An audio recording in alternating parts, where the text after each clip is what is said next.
أعوذ بالله من الشيطان الرجيم وتولى عنهم وقال يا أسفا على يوسف وابيضت عيناه من الحزن فهو كظيم رب اشرح لي صدري ويسر لي أمري واحلل عقدة من لساني يفقه قولي فالحمد لله والصلاة والسلام على رسول الله وعلى آله وصحبه أجمعين. أما بعد, everyone, assalamu alaikum wa rahmatullahi ta'ala wa barakatuh. I'm going to start by translating ayah number 84 of Surah Yusuf. It's describing the sentiments of Yaqub alayhi salam after he got this news and after he shared the hope that he has that his family will be reunited if he can just exhibit beautiful patience. That's something we read about last time.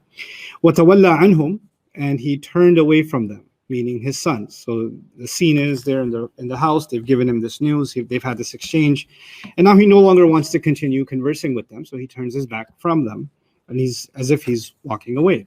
وَقَالَ يَا أَسَفَا عَلَى يُوسُفَ, and he said, oh, my grief, oh, my sadness over Yusuf, my pain, my sorrow, my anger, my sadness over Yusuf. We'll come back to that. Right now it's a shallow translation. وَبْيَضَّتْ عَيْنَاهُ, and his eyes turned white. Both his eyes turned white. مِنَ الْحُزْنِ, out of sadness. فَهُوَ كَظِيمٌ, so, or for, he was swallowing, or he was one that swallows or bottles up.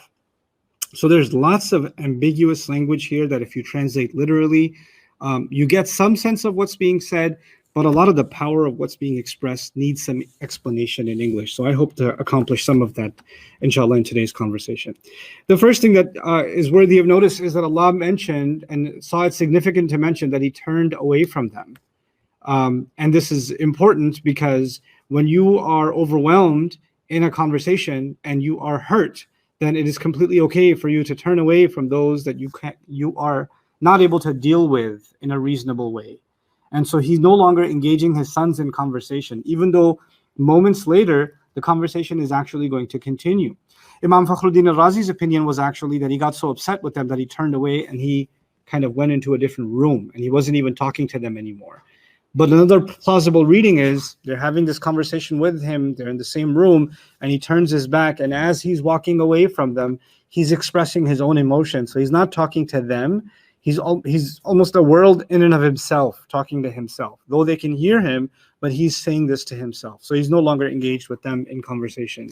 This is actually the height of hopelessness with people, right? So he expressed this remarkable hope with Allah in the last ayah. And right after that, Allah describes how he's turning his back from them as if there's nothing good that will come out of talking to you any further. And this is, or there's nothing I can say that's productive. So even if he's not dismissing this claim this time, he's seen it, he's pointed out enough of the wrong, like the fact that they were so sure that their brother stole.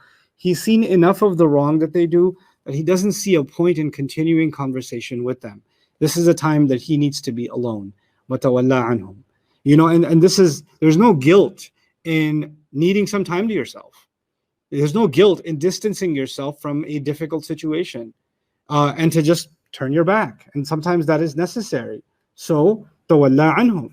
وَقَالَ يَا أَسَفَا, and he said, Ya Asafa. Now, phonetically, Asaf and Yusuf sound very phonetically close to each other. And this is actually a feature of Arabic rhetoric where two words that are spelled in a similar way are used artistically together. And this is done very beautifully in the Quran here. But the thing is, when usually wordplay like that is done in poetry or in speech and things like that, then the spelling is the first consideration. Like people are, you know, more concerned about saying words in a clever way, and whether or not the meaning comes out to be profound is a secondary consideration, right? So I just want the words to rhyme or sound similar. But when I pick words that sound similar, I'm no longer in charge of how the meaning's going to come together. Or I may have to make compromises on the meaning. What I'm trying to say, in other words, is when we communicate, there's style and there's substance, right? The style with which you speak is the words you choose to say that sound good, right? That the sounds of them, literally the sounds, not the meanings, but the sounds of them are good. Or like, for example, think of someone who's trying to make rhymes. That's an easy example. If somebody's trying to make rhymes, they're just trying to pick words that sound good at the end, right?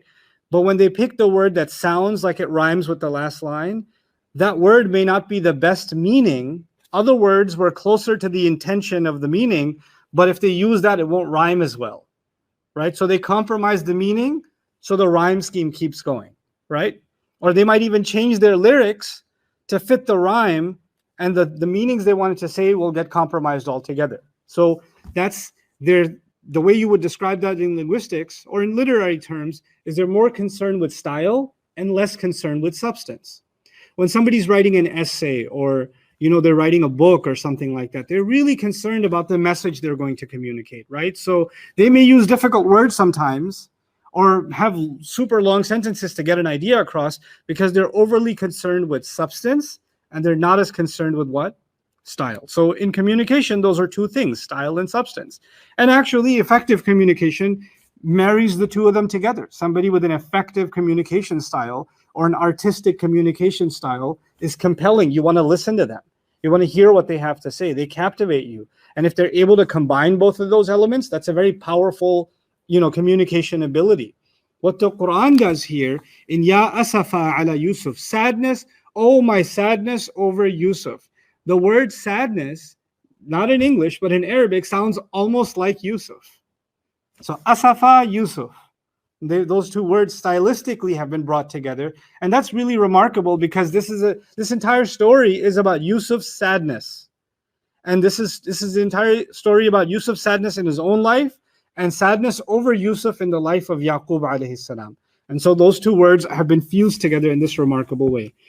The other interesting thing is in Arabic, when you use possession, when you say my something, then you use the e pronoun suffix. It's an attached pronoun, a dhamir muttasil at the end. So we say, for example, in du'as Rabbi, right? My master. Or dini, my deen. The e at the end makes it my. Rasuli, my messenger.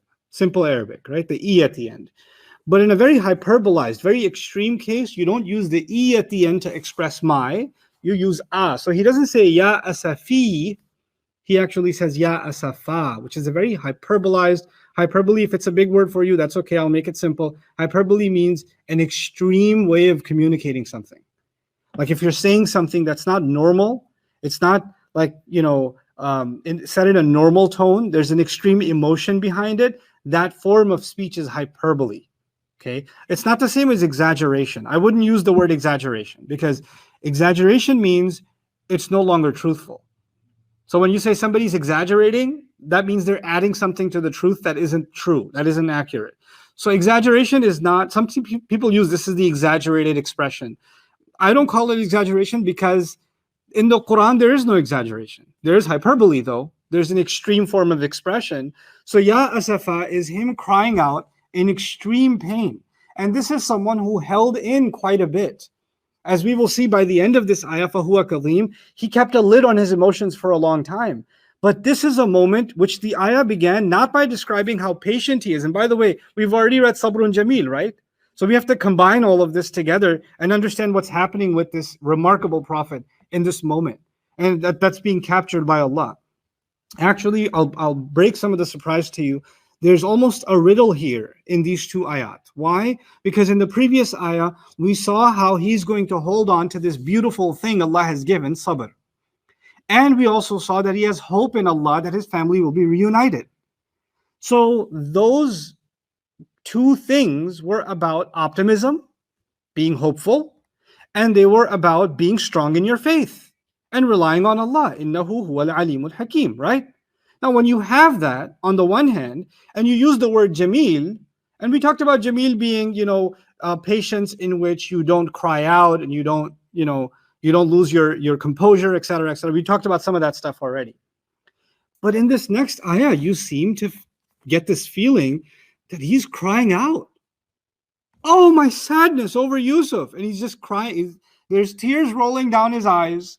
He's wailing. He's very loud when he says this. The harful nida here is actually expressing that it's not some small expression that he's making. And I want you to just visualize this scene. His sons are in front of him. They've given him this news. He's told them off. He talked about his sabr with Allah, and he turns back hopeless.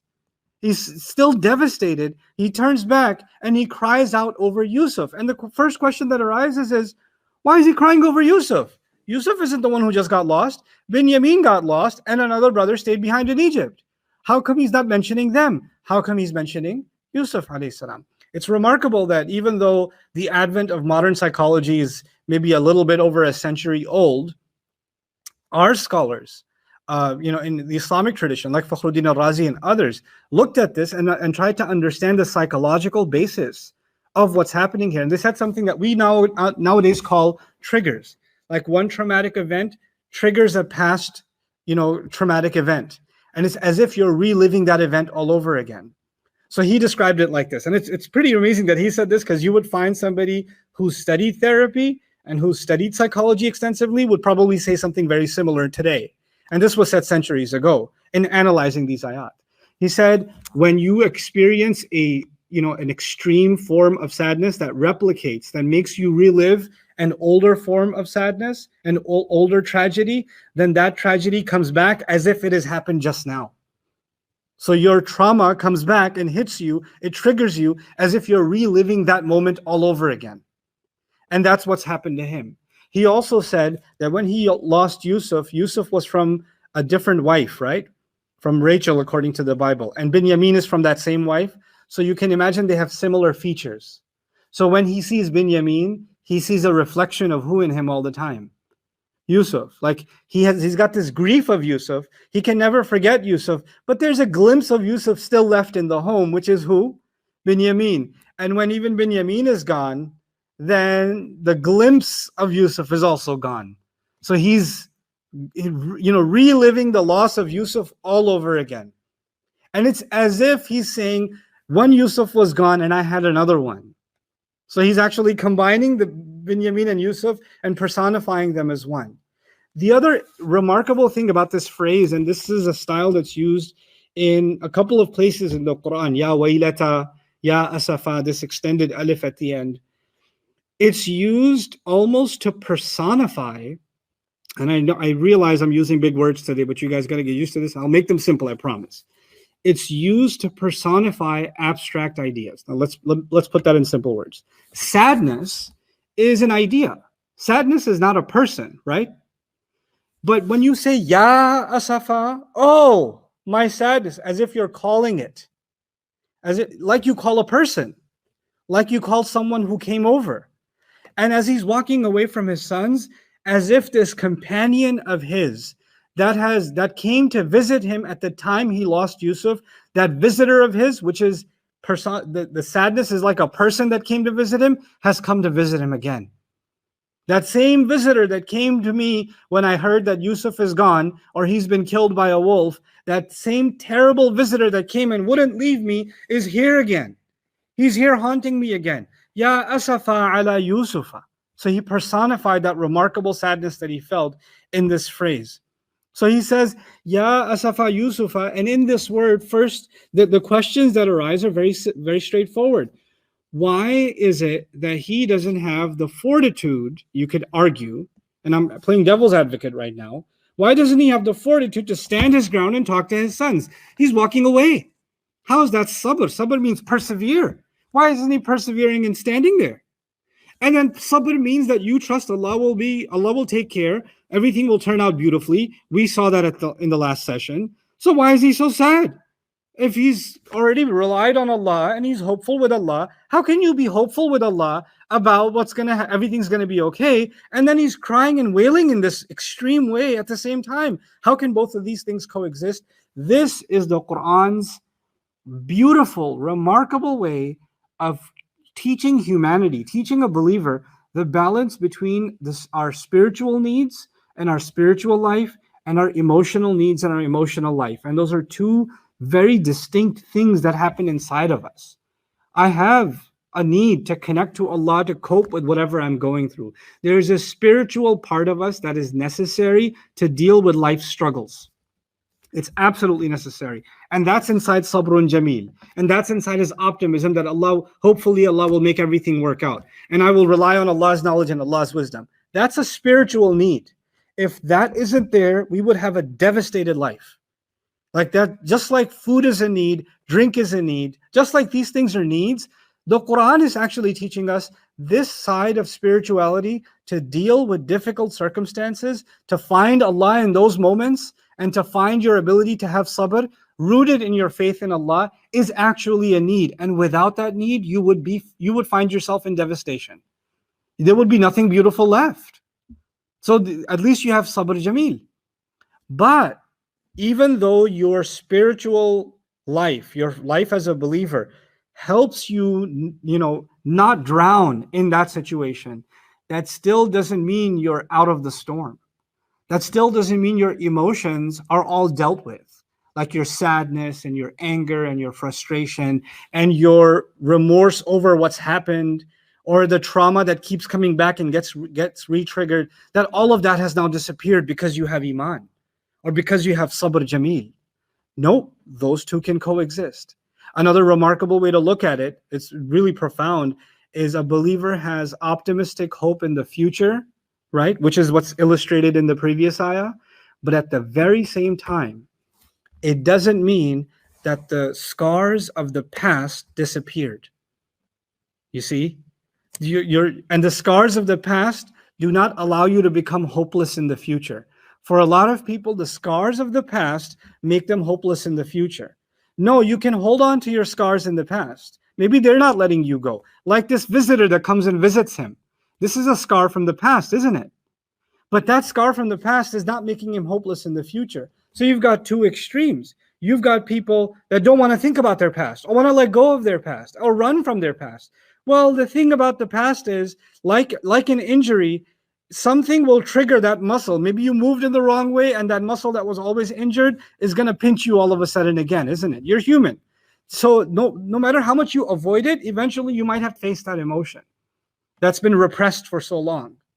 So even if you're optimistic about the future, it doesn't mean you and I can entirely escape our past. It also means that because he has such a disastrous past, years and years of crying over Yusuf alayhi salam, and that's happened, and he's been living in that state. That doesn't mean that he, another day of sadness, then another day of sadness, then another day of sadness, and he thinks tomorrow will be sad also. Because I've had so many hundreds and thousands of days that are sad, so tomorrow will be sad also. He doesn't see it that way. He sees Asallahu an ya'tiyani bihim jami'a. He sees every morning as a new hope, every morning as a new start. That's how he sees it as a believer. So it's this really difficult balance that Yaqub alayhi salam has struck while dealing with his grief, and he even expresses his grief. And actually, what this means in this ayah is that it came to a point, what they, in English, they use the phrase, the straw that broke the camel's back. That's the phrase they use, right? The Quran uses a phrase called farat an-nur, when the kettle boiled over, right? And the idea behind that being, sometimes you've been taking it, you've been strong, and you've kept your composure, and you're dealing with it as best you can, but you're not breaking. But then something happens that triggers you so bad that all that time that you were holding strong and not breaking, you collapse. This is the emotional collapse of Yaqub alayhi salam, where the cry just comes out. And this grief, this cry is so extreme, it's so exhaustive, and it's so powerful that something happens to his eyesight. That وَبْيَضَّتْ عَيْنَاهُ, and his eyes became white. What that means, it's an expression for losing your eyesight. Figuratively, some have interpreted this to mean that his eyes became white means he lost the color of his eyes by crying so much. It's a figure of speech of how much he cried. It's not literally he became blind. But the later expressions in the surah make it pretty clear that he actually, in fact, did lose his eyesight by crying. Now, this sounds like some supernatural event, right? Where he cried, and as a result of crying, he became blind. And I was thinking about, the Mufassirun talk about how, Ibn Ashur and others, that he's been crying for many years. But it's been doing its damage all this time. The crying has been doing its damage. But this one event was too much of a combination of previous triggers and new ones.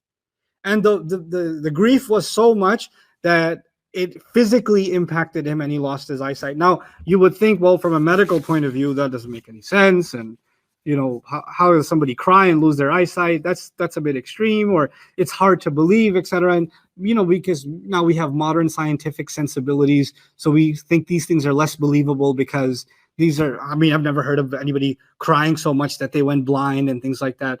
But you know, it's remarkable that we as believers, when we read this, we absolutely believe it. And then in the scientific age and in the medical age, research comes along and phenomenon come along that actually, interestingly, doctors can't explain still, but they document it. You know how there are physical ailments and symptoms that exist right now that you can go get tested for, and all the tests come clear, and they can't explain what happened. And there are plenty of disorders like that where you go to the physician and you say, this is what I'm experiencing. And they say, okay, well, let's run these standard tests. And they run through all the tests. Oh, you're perfectly fine. No, I'm not fine. I'm in excruciating pain. What do you mean I'm fine? Well, all the tests came back positive. So according to what I learned in school and the textbook, you're fine. There's more to the reality of the spiritual and the emotional and the physical reality of a human being than what we know. There's more to it. And the other important thing here is, what is Allah telling us? That emotional pain and emotional trauma can have physical side effects, right? At least some of that we know now. Like, you know, my dad, not a few years ago, had heart surgery, right? And when he was diagnosed with clogged arteries and all of that, there was extensive advice given about not only his diet, but don't put yourself in stressful situations. If you're depressed about something, you need to deal with that. Don't become overly sad, overly grieving, overly angry, overly anxious, etc., because it has direct impact on him. There are people whose skin breaks out when they get anxiety. There are people that can break out into fevers. There are all kinds of symptoms can happen because of emotional triggers. Physically, there's no virus, there's no bacteria, there's no change of temperature in the room, but people are experiencing physical disorders because of what's happening emotionally. Heart palpitations, difficulty breathing, tightness of chest, symptoms like asthma, and the person has no asthma, So I was thinking about that and what this could be, and actually Sheikh Suhaib brought this up because somebody brought this to his attention. There's actually something called conversion disorder that's been documented. So I'm going to read this to you guys. And this is actually from a CDC website, so it's from the government, which means it's less reliable. I don't know. Okay. Conversion disorder is a disorder in which a person experiences blindness, paralysis, or other symptoms affecting the nervous system that cannot be explained solely by a physical illness or injury. Symptoms usually begin suddenly after a period of emotional or physical distress or psychological conflict. Conversion disorder is thought to be caused by a body's reaction to a stressful physical or emotional event. Some research has identified potential neurological changes that may be related to symptoms of the disorder. Diagnosis of this conversion disorder is based on identifying particular signs that are common among people with the disorder, as well as performing tests to rule out other causes of symptoms.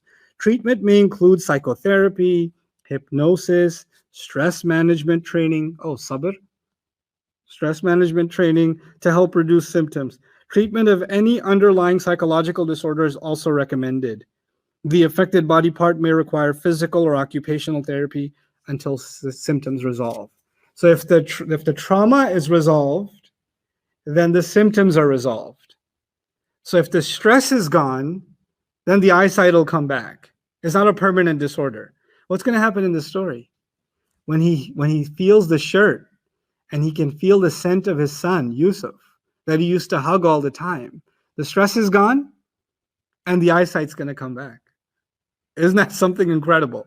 So it is an observable phenomenon. Allah is describing here, and he's telling us something so beautiful and powerful, that people that have the strongest faith, like prophets, alayhimussalam, even they can experience so much sadness and so much grief that it can blind them.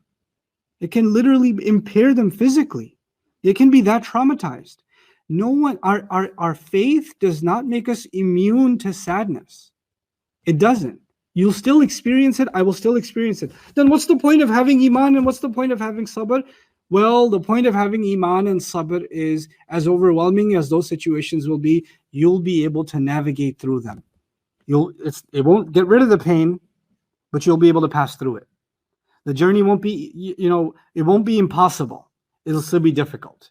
Without iman, the journey becomes impossible.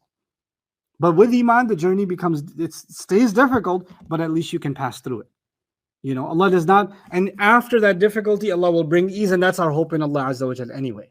Okay, so here, وَتَوَلَّى عَنْهُمْ وَقَالَ يَا أَسَفَى عَلَى يُوسُفَ. In this ayah, there's also a really amazing lesson for us, because we sometimes become more Islamic than Islam, and I take every opportunity I can to highlight these things, because sometimes I see people speaking in the name of our religion, our faith, especially within family, and say things that just aren't true. Allah does not expect us to become angels just because we have Islam. If a mother lost her child and 2-3 years later she's sitting there crying and she's calling his name and she's overwhelmed, she's having an incident, and she's having an episode of that trauma of losing her child, and you say, have sabr, what's wrong with you? Just have sabr. He's like the Quran's role model for sabr. He's the one who said sabrun jameel. And these words are so powerful that these words were then told to the Prophet ﷺ by Allah himself. Fasbir sabran jamila. So the fact that he can cry out and wail over a child he lost so many years ago, and cry so much that finally his eyes have even stopped working and he's got into a physical disorder because of it, doesn't mean he doesn't have sabr. Actually, he has beautiful sabr. His sabr means he did not lose his faith in Allah. His sabr doesn't mean that he no longer feels sadness or can't express it anymore. It's an incredible thing. And we tell people, unfortunately, when they're crying or when they're wailing, why don't you have sabr? That's not fair. Because Allah didn't say to Yaqub alayhi salam, you should have better sabr than that. If Allah didn't criticize him, who are we to?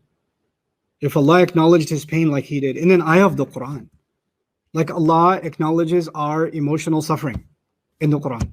And this is an example of that. It's a powerful example of that. Allah doesn't just teach us about faith and connection to Him and reliance on Him and believing in the unseen. Allah from the unseen tells us how He sees our pain. And He knows what we go through and how bad it can be and how physically impairing it can be. And how somebody else, not even a doctor, might be able to diagnose your pain. But you know that pain exists, and now you know Allah knows that pain exists. And Allah acknowledged that pain in Yaqub alayhi salam. This ayah is a profound gift of Allah to anybody going through sadness. وَابْيَضَّتْ عَيْنَاهُ وَمِنَ الْحُزْنِ. And out of sadness, his eyes became white. So he lost his pupils started turning white, meaning he started losing his sight. But then the ayah concludes, فَهُوَ كَظِيمٌ. For he had always been someone who swallows. What is kadhim? Kadhama in Arabic actually is used for the lid on something. When you try to suppress something from coming out, that's actually a kidhama. And the idea of kadhama for like a camel, when it chews on something and it barely gulps it down to the point where it's stuck in its throat and it's blocking air passage, that's actually kadhama for a camel. The idea of kadhama came up when I was doing a dars of Surah Ali Imran, al-kadhimin al-ghayz. Quran describes, I translated it roughly as those who swallow anger, right? But those who block anger from coming out with something that they keep stuck here. What Allah is describing about Yaqub alayhi salam is he's been suppressing the great extent of his trauma and holding it in and holding these cries in and holding these overwhelming emotions in for a very long time. But finally the stage came where he just couldn't take it, and this happened. And Allah is saying it's not just this outburst. Allah is telling us this outburst, how come he acted like that? Allah is telling us his eyes didn't just become white overnight. And that happened for he has been kadhim for a long time. He's been carrying this for a very, very long time. He's been suppressing it and holding it in so his children wouldn't see it. They wouldn't feel bad. He's like, they're gone, they're done what they've done. I don't want to make them continuously feel guilty that they'll ruin, they'll develop even more hatred or go even down the wrong path. So he's suppressed himself and suppressed those feelings for a long time, but he couldn't hold it in anymore. Something I held off from telling you about this ayah, there's now time to share, is unique usage of the word asaf. Remember I said, oh, my sadness over Yusuf in the beginning? So Allah used the word asaf, and then in the end of the ayah, he used the word huzn. which is sadness also. So there are two different words for sadness being used inside this ayah. So I wanted to take some time to explain to you the meaning of the word asaf, which is the more unique word. Huzn is used, I believe, 42 times in the Quran. Verbal conjugation is otherwise, right? So it's a more common term, and the more umum, like it's the ta'meem of the feeling, meaning it's the more universal expression of sadness. The most common term for sadness in Arabic and in the Quran is huzn, right? And it's over what has already happened. So when, by the way, when his eyes became sad or became white over what has happened, or what sadness meaning back in Yusuf and now Binyamin combined, right? But let's talk a little bit about asaf. And I'm going to read something to you. This is a really great resource. Usually when I look for synonyms in the Quran, like words that are similar, especially when they occur in the same ayah or in the same expression, there's a principle in Arabic, إِذَا اجْتَمَعَا تَفَرَّقَا. When two similar words are used close to each other, then the point is to highlight that they are in fact different, that they're not interchangeable. There is a difference between them, right? So it's an important study to look at what is otherwise synonyms, meaning they're interchangeable words, but in fact you should consider them near synonyms, almost synonyms. A good word in Arabic is mutaradifat, which is Abdurrahman Kilani's Urdu book, Mutaradifat al-Quran, words that follow one another. Like they're part of the same theme, but they're all different also, right? So there's different words in the Quran for anger. There's different words for love. There's different words for, a light, etc. Right? So sometimes you have multiple words for the same thing, and each word highlights something else, right? So now there are two words for sadness being used here. The more unique of them is asaf. So I didn't find much in his entry on in Mutaradifatul Quran with Abdurrahman Kilani, but Sheikh Suhaib read to me today Mu'jam al-Furuq al-Dalaliyya, which is a really cool contemporary dictionary also of linguistic differences between similar words. So he bunches, a bunch of Quran words that are used for sadness: al-asaf, al-asa, al-bath, al-huzn, al-hasra. So he's got a bunch of them there, but I'm going to read to you his entry on al-asaf and translate that for you. Al-asafu fi al-lugha al-mubalaghatu fi al-huzni wal-ghadab. Asaf linguistically means the extreme state of sadness and anger combined. So now he's putting two emotions, not one, right? The extreme state of sadness and anger combined. وردت هذه الكلمة في 5 مواضع من القرآن الكريم، منها ولما رجع موسى إلى قومه غضبان أسفا قال بئس ما خلقتموني من بعدي أو خلفتموني من بعدي فلعلك باخع نفسك على آثارهم إن لم يؤمنوا بهذا الحديث أسفا. So this word occurs in the Quran 5 times. For example, when Musa alayhi salam came back from the meeting with Allah and he found that they were worshipping the idol, the calf. They built calf and worshipping it. He came back ghadbana, extremely angry, asifan. This word asifan is used to describe his feelings, which is a combination of sadness and anger together. Similarly, it's used to describe the state of the Prophet ﷺ. Are you going to kill yourself in grief over the consequences of what they do? This is in the beginning of Surah Al-Kahf. اختلف المفسرون في معنى الأسف. People that interpret the Quran and explain the Quran, the Mufassirun, have had differences of opinion about what asaf means. Al-asaf, فَقَالَ بَعْضُهُمْ الْأَسَفْ أَشَدُّ الْغَضَبِ. So some of them have said that asaf is the most extreme form of anger. وَقَالَ بَعْضُهُمْ الْحُزْنِ. And some of them said it's sadness. وَقَالَ بَعْضُهُمْ الْجَزَعِ. And some of them said it's a state of feeling helpless. وَقَالَ بَعْضُهُمْ التَّلَهُّفِ. And some of them said that it refers to anxiety. واحتج القائلون بأن الأسف هو الغضب. And those who say that asaf means anger, remember one group said that it means anger, they go back to something Allah says, فَلَمَّا آسَفُونَا انْتَقَمْنَا مِنْهُمْ فَأَغْرَقْنَاهُمْ أَجْمَعِينَ. When they caused, Allah says about himself, when they caused us asaf, we took revenge from them and drowned all of them. He's referring to the pharaohs. Yeah. So he used the word asaf. So they say, well, when they angered Allah, that's when Allah did this. So therefore, asaf must mean angered. واحتج القائلون بأن الأسف هو الحزن. And those who say that asaf actually means sadness, they use evidence found in the hadith of Aisha, بحديث عائشة رضي الله تعالى عنها, قالت, that she said, إن أبا بكر رجل أسيف, that Abu Bakr is a man that is asif, meaning he carries a lot of sadness. So she described Abu Bakr as a man, or the hadith is asif. Now, Abu Bakr clearly wasn't an angry man, right? But he did carry deep sadness over the loss of the Prophet sallallahu alaihi wasallam. وجمع الواحدي بين الغضب والحزن في معنى الأسف. Al-Wahidi thus combines the meanings of anger and sadness in the meaning of the word asaf. فقال والقولان متقاربان. He went on to say that these two are very close to each other. لأن الغضب من الحزن, because anger is rooted in sadness. والحزن من الغضب, and sometimes sadness is rooted in anger. So they are so intricately connected to each other. So both dimensions are there. فإذا جاءك ما تكره ممن هو دونك غضبت وإذا جاءك ممن هو فوقك حزنت. And so if something you don't like happens to you from someone who is under you, you'll get angry. But if something you don't like happens from someone who's above you, you'll get sad. So, you'll get upset. You'll get upset if the government gives you whatever grief, and you'll get angry if your child messes with you. فَتُسَمَّى إِحْدَى هَاتَيْنِ الْحَالَتَيْنِ غَضَبًا وَالْأُخْرَى حُزْنًا. And so one of these states will be called anger, the other grief. So he combines the two of them. وفسر الزمخشري الأسف بأنه أشد الحزن والحسرة والجزع. Now we're getting to the final conclusion. Zamakhshari explains that asaf is بأنه أشد الحزن والحسرة والجزع is actually the most extreme form of sadness, regret, and helplessness مع دوام تلك الحال بصاحبها واستمرارها وإن تقادم عهدها. Not only is it the most extreme form of sadness and grief and hopelessness, but along with those feelings, it's a feeling that stays for a very long time. It's a prolonged feeling. You can't have asaf for a moment. You can have ghadab for a moment. He's arguing asaf is depression can be for many years, for example, or somebody can carry anxiety for many years.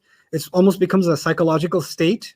So asaf is like a psychological state. Somebody lives with it for many years. وَذَلِكَ فِي كَلَامِهِ عَلَى قَوْلِ اللَّهِ عَزَّ وَجَلَّ.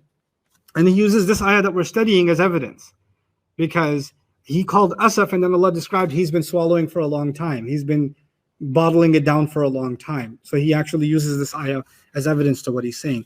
وَالْقَوْلُ مَا قَالَ الزَّمَخْشَرِي. And the right position is what Zamakhshari said. فَسِيَاقُ الْآيَاتِ يُؤَكِّدُ هَذَا الْمَعْنَى. Because the context of the ayat, 5 ayat in which asaf is found, reinforce this meaning. فَإِنَّ حُزْنَ يَعْقُوبَ عَلَى يُوسُف عَلَيْهِ السَّلَامِ كَانَ حُزْنًا شَدِيدًا تَطَاوَلَ عَهْدُهُ. That the grief that Yaqub felt over Yusuf alayhi salam is a grief that was extreme and lasted a very long time. وَبَلَغَ بِهِ الْجَزَعِ. And he felt incapacitated, helpless. أَنْكُفَّ بَصَرُهُ. And to the point where his sight stopped working. إِلَى آخِرِ مَا هُوَ مَعْرُوفٌ مِنْ قِصَّةِ يُوسُف. Until the end of what is known from the story of Yusuf alayhi salam. As for Allah's word, now what doesn't fit with sadness is what Allah says, when they caused us asaf, we took revenge, right? So how do you make Allah sad? You can make Allah angry, but how do you make Allah sad? That sounds inappropriate for Allah, which is why they use the word asaf to interpret as anger. So he says, let's deal with that ayah too. So فَقَدْ نُقِلَ فِيهِ تَفْسِيرًا لِابْنِ عَبَّاسِ. There are 2 opinions of Ibn Abbas that have been documented about this ayah. رضي الله تعالى عنهما. أحدهما أغضبونا. One meaning of asafuna in that ayah is they made us angry. والثاني أحزنوا أولياءنا المؤمنين. So beautiful. They made our believing friends, meaning Allah says they made our believing friends sad.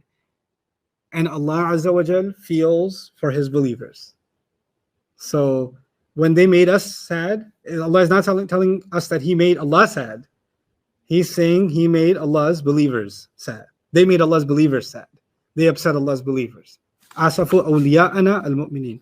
فَالْأَسَفْ هُنَا يَحْتَمِلُ الْمَعْنَيَيْنِ الْغَضَبُ الْحُزْنِ. So here asaf also carries both meanings, anger from Allah and sadness from those who they upset among the believers.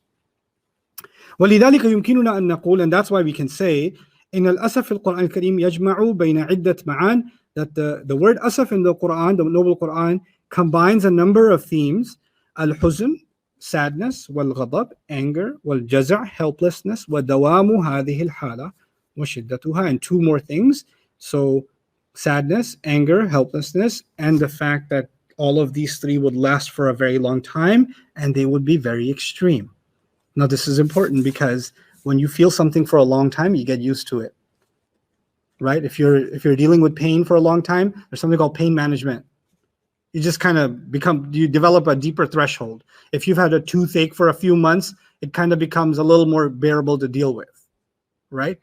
But so your body starts adjusting or not being as sensitive to that pain. But it seems that from asaf, even though it's a long time, its intensity remains. So, which is now evidenced in the ayah, Yusuf has been gone for many years, but Yaqub alayhi salam is feeling the intensity of his loss as if it just happened. Ya asafa ala Yusufa wa biyaddat aynahu min al-huzni fahuwa kadhim. The deep sadness of this man. Allah acknowledging his bond with him, with Allah. So he's going to have his hopes and optimism with Allah, and then Allah acknowledges the sadness, the deep sadness of his heart, and dedicated an entire ayah just to his sadness. Just this whole ayah is just about the three expressions of his sadness. One, actually four, him turning away from his sons. That's not a small thing. And then, because how many feelings come with turning away? You don't know how much you've hurt me. You know how much it hurts me to have to turn away from you? You know? Because he doesn't want to turn away from his sons. There's a lot of negative emotions that he has to deal with even as he's turning away. Then him crying out over that son that he lost so many years ago. Then on top of that, his eyes becoming white. So there's the physical pain on top of the emotional pain. And then Allah acknowledging, and he's been swallowing this for so many years.